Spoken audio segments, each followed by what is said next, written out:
j'aurais aimé peut-être juste savoir son niveau d'activité physique, à quel point il peut bouger dans sa journée, parce que moi, je me rends compte que de plus en plus, même je vois surtout de mes contrats que j'ai en entreprise, moi je suis conseiller cardio-planaire en passant, des jeunes gens avec autant de problèmes gastriques, des reflux gastriques, j'en vois continuellement, puis c'est juste la position à laquelle ils sont toute la journée, puis surtout leur niveau d'activité physique est pratiquement à zéro, là.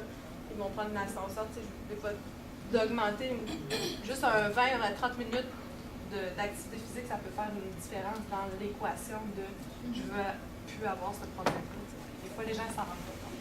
C'est juste même dans la gestion de stress. C'est ça. Moi, j'en vois en tout cas de plus en plus jeunes, là, ils prennent des médicaments justement pour ça, puis je suis tellement triste que je me dis, vous avez 35 ans, 30 ans. Au niveau d'activité physique, ça peut être intéressant. Moi, j'avais une question.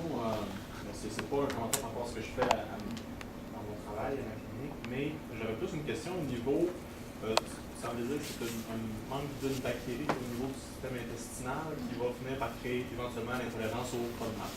Oui. Entre autres. Ça peut être un des facteurs. OK. Est-ce que l'ajout de probiotiques complets et vivants dans l'alimentation peut aider à ce niveau-là à rééquilibrer la quantité de bactéries dans le système digestif ou c'est pas les mêmes bactéries? Définitivement. Toutefois, il faut choisir un probiotique qui est plus riche ou plus concentré en bifidobactéries, justement. Oui.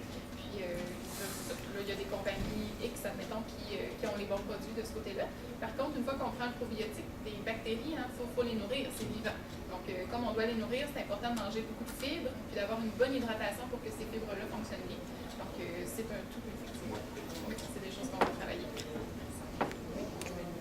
Ben, je prendrai la parole, mais je suis derrière la caméra, mais c'est pas grave. Non, c'est bon. Je voulais juste dire, au niveau des gens qui sont constipés ou ont des problèmes gastriques, etc., vérifier au niveau de... Est-ce qu'ils sont, je dirais, un profil plus sympathique ou parasympathique, OK? Les gens, souvent, qui vont avoir beaucoup comme dans l'action, beaucoup dans le stress, l'anxiété, ils vont souvent avoir des subluxations au niveau dorsal parce que toute la chaîne de ganglions sympathique qui est là. Donc, en neurologie fonctionnelle, c'est une chose qu'on va regarder par rapport à ça.